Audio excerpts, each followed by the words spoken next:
Napangiti si Bethany nung paliguan siya nito. Ito mismong nagsuot sa kanya ng roba pagkatapos. Tinapis lang din ito sa bewang ang tuwalyang ginamit kagabi. Hila-hila siya ni Lyndon sa palapulsuhan noong lumabas ng banyo. Binitawan siya nito at kinuha ang mga damit niyang nakasampay sa manipis na alambre. These are still slightly wet. Puna nito. You can use my extra shirt and boxer. Ha? Paano ka? I'm fine with my wet clothes. Hindi na, isuot mo na lang yun. Pwede na yung mga damit sa akin. Ihahatid mo rin naman ako kagad ngayon, hindi ba? Kinuha niya sa mga kamay nitong kanyang mga damit. Medyo basa pa ngang mga yon, pero pwede na rin isuot. Agad na lang siyang magpapalit ng damit. If that's what you want. May kalamigan ang boses nito. Napatigil siya sandali ngunit matapos mapagtantong, tapos na ang gabi. Tapos na rin ang saya niya. Tahimik niyang sinuot ang mga damit. Hindi alintana ang presensya nito at pagtitig sa kanya. Ayaw na rin niyang buksan ang usapan sa family event. Malamang kasi nang pagkatapos siya nitong ihatid ay tapos na muli ang ugnayan nila. Tahimik niyang kinuha ang suklay. Sinulyapan niya ito. Kinakalikot nitong cellphone na tila nagtitipan ng mensahe. Napanguso siya. Mukhang babalik na rin ito sa kanyang fiancé. Sandali siyang nakaramdam ng pilipit sa puso niya. Pero pilit niyang tinanggap ang katotohanan ng iyon. Hanggang sa makalabas sila ng motel ay nanahimik siya. Sinuot naman ni Lyndon ulit ang pants nito kagabi. Pero nag-iinit ang mga pisngi niya sa kung anong iniisip ng mga taong napapatitig sa kanila. Understandable naman sigurong nagpatila lang sila ng ulan, di ba? Pero iba naman talaga ang nangyari. Nakahinga lang siya ng maluwag noong makapasok na sila sa sasakyan nito. Agad niyang hinagilap ang bag at hinanap ang cellphone habang si Lyndon ay pinapaandar ng sasakyan. Napapikit siya matapos makitang maraming missed calls ni Manang Lupe at Blake. Kagat-kagat niyang labi habang nagtitipan ng mensahe. Ngunit bago pa man masend ay lumitaw na ang bagong tawag ni Manang Lupe. Agad niyang sinagot pero halos mabingi siya sa sigaw ni Siren. Nailayo niya ang cellphone mula sa kanyang tenga. Mommy! Where are you? Are you alright? Did you sleep well? Sunod-sunod na tanong nito. I'm fine, baby. What about you and Kuya Sander? Did you sleep well? We're worried. Seryosong singit ni Sander. Nakagat niyang labit na konsensya. Kasalanan niya't hindi siya nakatawag sa mga to. I got stranded but I am the way home right now. May hinahon niyang sagot. Dinig niyang suminghap si Siren. Mommy, na-convince mo na po ba si Uncle Lyndon sa event? Biglang napusulyap siya kay Lyndon. Tutok ang mga titingin nito sa daan. Nagsalubong pang mga kilay. Wala naman itong binigay na sagot sa kanya kagabi kaya baka hindi naman ito pumapayag. Tumikim siya at binalik ang tingin sa bintana. Hindi ba na-reschedule ang event niya sa school? Pag-iiba niya sa usapan. Yes, and still no update. So did Uncle Lyndon agree to come? Natunugan niyang kasabikan sa tono nito. At tila ayaw niyang basagin yon. Pero ayaw niya rin itong umasa. Mabigat siyang huminga. Humigpit din ang kapit niya sa seatbelt. I'll talk to you once I'm home, Siren. I'll tell you the details. For now, take a rest and watch any cartoon you want. You can also eat some ice cream and chocolates. Get them on the fridge. Pampalubag loob niya.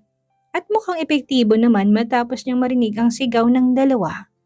Pinatay niya ang cellphone at sumandal sa upuan. Hinintay niyang magsalita si Lyndon. Ngunit cellphone itong binungad sa kanya. Ha? Anong gagawin ko dyan? Napaayos siya ng upo at napatitig sa malaki nitong kamay. Get it and save your number. Umawang ang mga labi niya, hindi niya alam kung para saan pero mabilis pa sa alas 4 na kumilos sa mga kamay niya tinipa ang sariling numero. Nanginginig pang mga kamay niya noong ibalik ang cellphone kay Lyndon. Kinuha nito yon at may tinipa. Sunod niyang naramdaman ay ang pag-vibrate ng kanyang cellphone. Nung tingnan niya hindi kilalang numero ang tumatawag. That's my number. Save it and contact me once they reschedule the twins school event. Seryosong bigkas nito. Ah, ibig mo bang sabihin pupunta ka? Taranta niyang tanong. Para siyang sinaliban. Sa puwet at maging puso niya yung lumundag. Tumikwas ang kilay nito pagkaraan at maliit na ngumisi. Isn't that what you came for? Napalunok pero napangiti pa rin siya. Tumango siya at pinigilan ang mas malawak na ngiti. Kinikiliti yata pati kaloob-looban ng tiyan niya. Yes, but I thought you are busy. Sinilyapan siya nito kaya tinikom niyang mga labi. Just send me a message. I will make my day free on that day. Tipid siyang ngumiti kahit pa nagdidiwang ng puso niya. Akmang magsasalita siya ngunit tumunog ang cellphone nito. Sinagot yun ni Lyndon pero ang mga mata'y tutok pa rin sa daan. Hindi ba nito alam na bawal mag-cellphone habang nagmamaneho? Yes, Mark. Maybe reschedule it tomorrow. Napataas ang kilay niya pero nanahimik. Kumalma siya sa kaalamang si Mark ang kausap nito.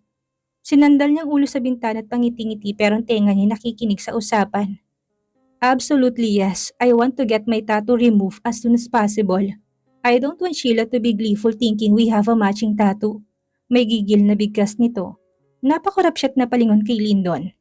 Hindi niya alam kung saan siya magugulat na may tattoo ba ito o na pareho sila ng tattoo ni Sheila.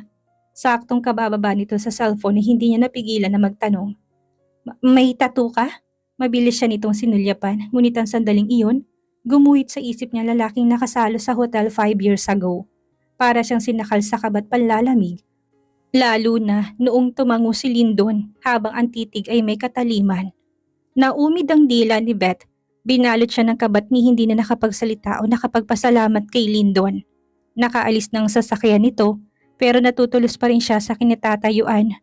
Gustong-gusto niya itanong kung saan banda ang tattoo, anong itsura at gusto niyang makita. Pero nakarating na sila at nakaalis na nga ito, walang lumabas na tanong sa mga bibig niya. Nadismaya siya sa sarili. Siguri ayaw niya ring malaman kung si Lyndon ba talagang nakasama niya. Paano kung ito nga? Ano ang gagawin niya? Kumuyom ang kamao niya, baka ilayo pa ng lolo nitong mga anak niya sa kanya. Sa sobrang lalim ng iniisip niya habang naglalakad, nagulat lang siya sa malakas na tawa ni Siren na bumungad sa kanya. Nabuksan na pala niya ang pinto ng kondo at ngayon ay sinalubong ni Siren. Mommy, how is it? Pumayag po ba si Uncle Lyndon? Ah? Sa event, Mommy! Pumayag po ba si Uncle Lyndon? Pag-uulit nito, napakurap siya. Napatitig sa maasam nitong mga mata, napalingon pa siya kay Sander na kapareho ni Siren. May umaahong pag-asa sa mga mata nito.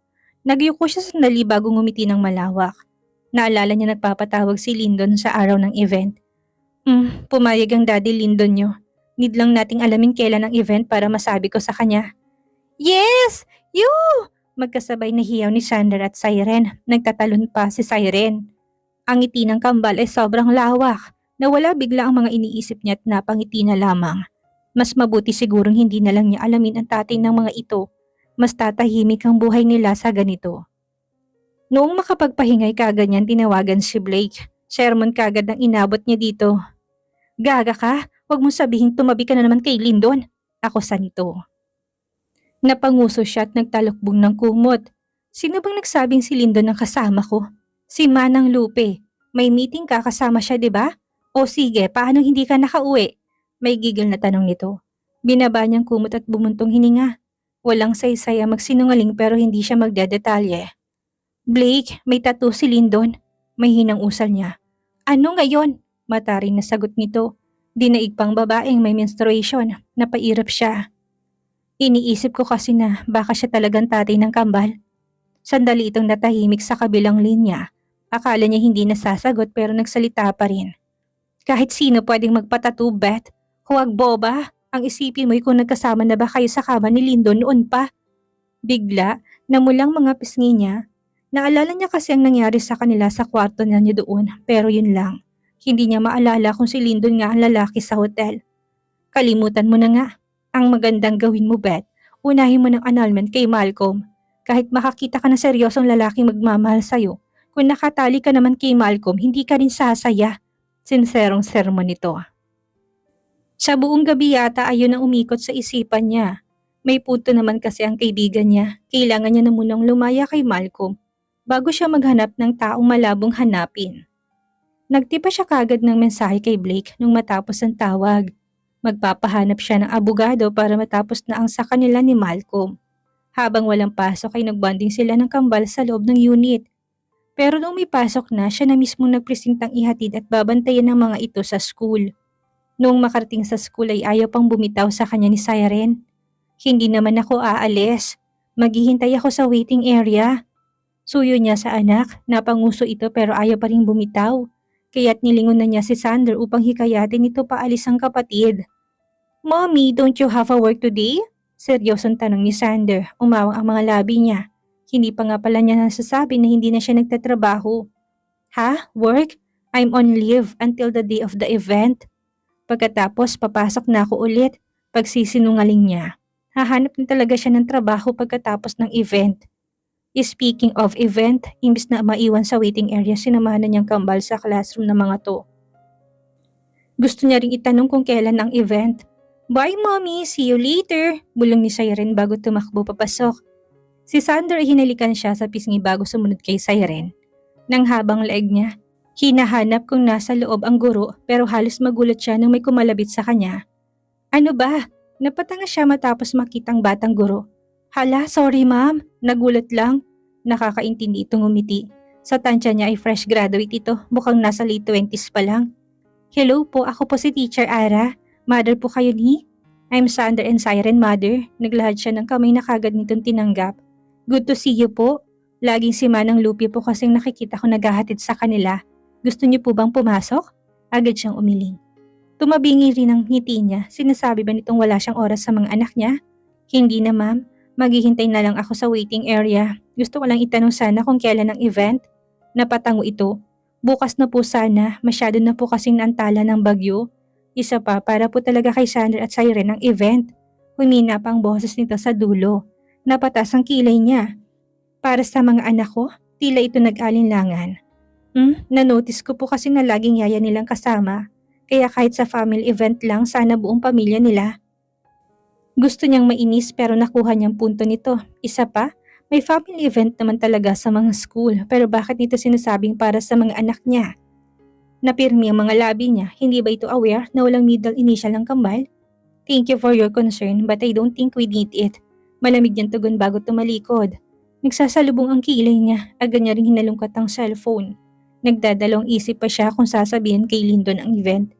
Pero nagtipa pa rin siya ng mensahe para dito. Sinabi niya na lang na bukas na ang event. Pwede itong pumunta kung libreng araw nito pero hindi siya umaasa.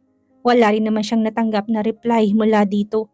Binalak niya ngang padalhan ng tawag pero hindi niya tinuloy. Mababasa naman siguro itong message niya. Ilang oras din siyang naghintay sa waiting shed bago matapos ang klase nila. Nahulog siya sa pag-iisip kung kawawa bang mga anak niya. Dahil single mother siya at hindi nila kilala ang ama nila. O sadyang mapanghusga lang ang mga tao. Wala siyang mahanap na sagot, winaksi na lang niyang iniisip at kinawayan ng kambal. Nakangiti ang mga ito habang tumatakbo. Naisip niya kung ganito rin ba kasi ang mga ito kapag si Manang Lupe ang naghihintay dito. Mommy, can we eat outside? Tanong kagad ni Siren. I miss pizza, ani Sander.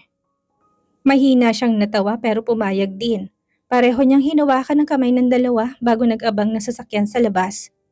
Nangingiti lang siya sa kwento ng dalawa. Pero nangunot ang noon niya matapos may tumigil na limousine sa harap nila. Ang haba ng sasakyan at ang gara. Agaw tingin ito sa ibang papauwi na. Umakbang sila pa atras at uniwas ng tingin. Sino naman ang susunduin sa daycare at kailangan nakalimusin pa? Sa kuryoso niya kung sino ay muli niyang sinulyapan ng sasakyan. Ngunit tila siya tinuklaw ng ahas matapos makitang bukas ng bintana sa backseat at kitang-kita niya ang mariin na titig ni Don Alfredo sa mga anak niya. Ramdam niyang humigpit ang hawak sa kanya ng mga bata. Don Alfredo, mahinang usal niya. Nagangat ito ng tingin sa kanya, ni hindi pinasayaran ng ngiti ang mga labi. Long time no see, Miss Del Rio. Pang-uuyam nito dahilan para pumirmi rin ang mga labi niya. Nanlamig si Beth at hinigpitan ang pagkakahawak sa mga kamay ng kambal.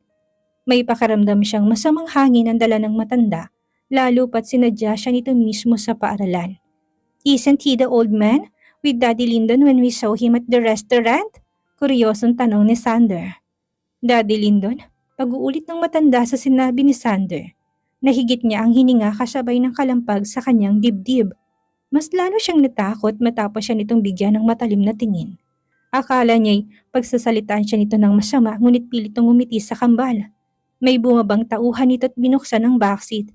Come on in, I would like to invite you for a lunch. Walang emosyong bigas nito. Imbis na sumakay ay umatras siya. May plano na po kami. Am I not allowed to know my grandchilds? I mean, my pretend grandchilds. Binigyan siya nito ng mapaghamong tingin. Ayaw niyang sumama dahil tiyak nakawawa siya. pero hindi siya nakatanggi nung hilahin ni Siren ang kamay niya. "Let's go with him, Mommy. I want to know Daddy Lyndon's grandfather," bulong nito. "I know a good restaurant serving a delicious spaghetti." Pang-engganyo pa ng matanda. Muntik na siyang mapamura ng pati si Sandra, hilahin din siya papasok sa sasakyan. Ngiting-ngiti ang kambal habang siya hindi komportable. Mas lalo siyang pinakaban ng maliit na espasyo ng sasakyan. Kahit may ngiti sa labi ng matanda ngayon, ay alam niyang mapanganib ito. Nagpapanggap itong magiliw sa mga anak niya, kahit pa alam niyang kinasusuklaman itong sino mang may dugong Del Rio. Nakahinga siya ng maluwag pansamantala nung makababa na sila at makapasok sa restaurant. Amoy na nila ang aroma ng pagkain na siyang kinasabikan ng dalawa. Ayaw niyang humiwalay sa mga anak.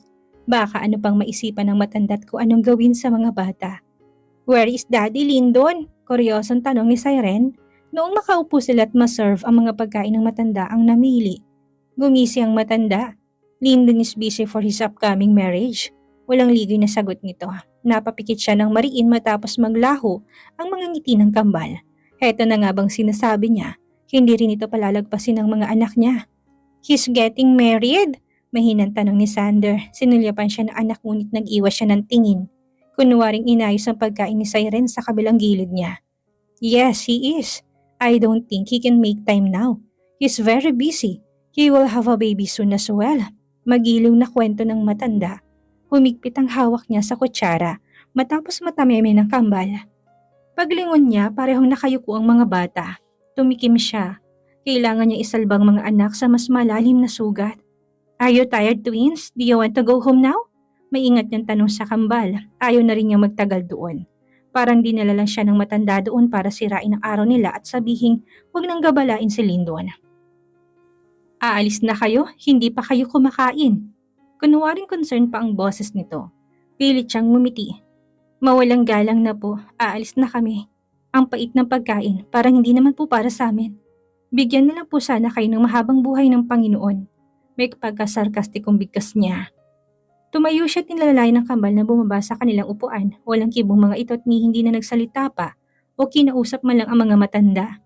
"Goodbye, kids." Ngumisi pa ito na kanyang kinairap, pinauna niya maglakad ang kambal. Sandali pa siyang tumigil sa gilid ng matanda. "If you only came to ruin my children's moods. Please, next time do not approach us. Wala na akong kumpanya at hindi na ako lalaban pa sa negosyo niyo. Gusto ko na lang mabuhay ng tahimik." Malamig niyang bigkas, nilingon siya nito. "Sinusubukan mo bang ipaako mga anak mo sa apo ko?" May gigil na tanong nito. Kumuyom ang kamao niya at galit din itong nilingon. "Wala pong katotohanan yan. Mabait lang si Lyndon sa mga anak ko. Pero wala akong planong agawin ng apo niyo. Bakit parang threatened pa rin kayo sa presensya ko? Gayong ikakasal ng apo niyo at mukhang magkakaapo na kayo sa tuhod." Ayaw niya magtaray pero hindi niya gustong pinagbibintangan. Oo, at gusto niya si Lyndon pero hindi niya inisip na ipaakong mga anak niya sa lalaki. "Don't be so upset, Miss Del Rio. I am just making sure that you are not a problem at all. I want my grandson to live happily with a deserving woman, not with someone who already has extra baggage." "Pinabantaan kita. Lumayo-layo ka sa apo ko at baka hindi kita matansya. Mag-ingat ka't marami akong mata sa paligid." Pagbabanta nito, naipirmi niya mga labit na ningkit ang mga mata, kinulong na lamang niya sa manang loob at nagmarcha paalis. Hinabol niyang kambal. Nag-take out na lang din sila sa nadaan ng fast food at dumiretso sa bahay. Ramdam niyang mga lungkot ng mga to. Di walang nagsasalita o tumawa kahit pa spaghetti naman ang kinakain nila. Hindi niya makayanan kahit hindi rin siya makalunok ng pagkain. Tumikim siya upang basagin ang katahimikan. That old man is just playing games. He didn't mean everything." "Mommy, wag na po tayong mag-attend sa event," putol ni Siren sa sinasabi niya. "Daddy, Uncle Lyndon will soon have his own family. We shouldn't ask him anywhere for any favors." Seryosong bigkas ni Sander. Umawang ang mga labi niya. Wala kasi siyang balak na iatras ang pagyayaya rito sa event. Pero ngayon, mukhang ayaw na rin ng kambal na mag-attend. Napapikit siya sa biglaang sakit ng kanyang ulo. Gusto niya pa rin mag-attend ang kambal. Kaso hindi niya alam kung paano sila kukumbinsihin. Kinagabihan, problemado siya kung paano makukumbinsi ang kambal. Hindi na rin niya binawi ang message niya kay Lyndon. Hanggang ngayon kasi wala pa naman itong reply. Tinawagan na niya si Blake pero busy daw ito bukas.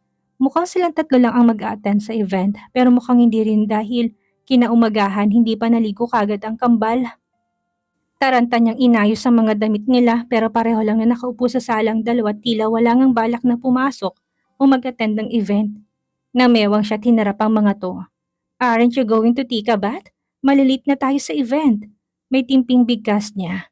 Wala pa naman si Manang Lupe kaya siya lang ang magkasama ng mga to.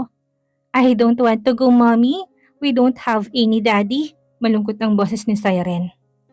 Nagtitimpi siyang huminga ng malalim. And so, we're still a family no matter what. But we're not complete, ani Sander. Does it matter? Walang sumagot sa dalawa. Parang hinampas ang dibdib niya dahil doon, hindi pa siya sapat sa mga anak niya. Kahit ayaw niya magtampo sa mga to, hindi niya mapigilan. Tumingala siya upang hindi mamuo ang luha sa mga mata niya. What about me? Don't you want me to be happy? Ayaw niyo ba ako makasama sa event? We can still go there even if we're just 3. Hindi niya mapigilan ang hinanakit.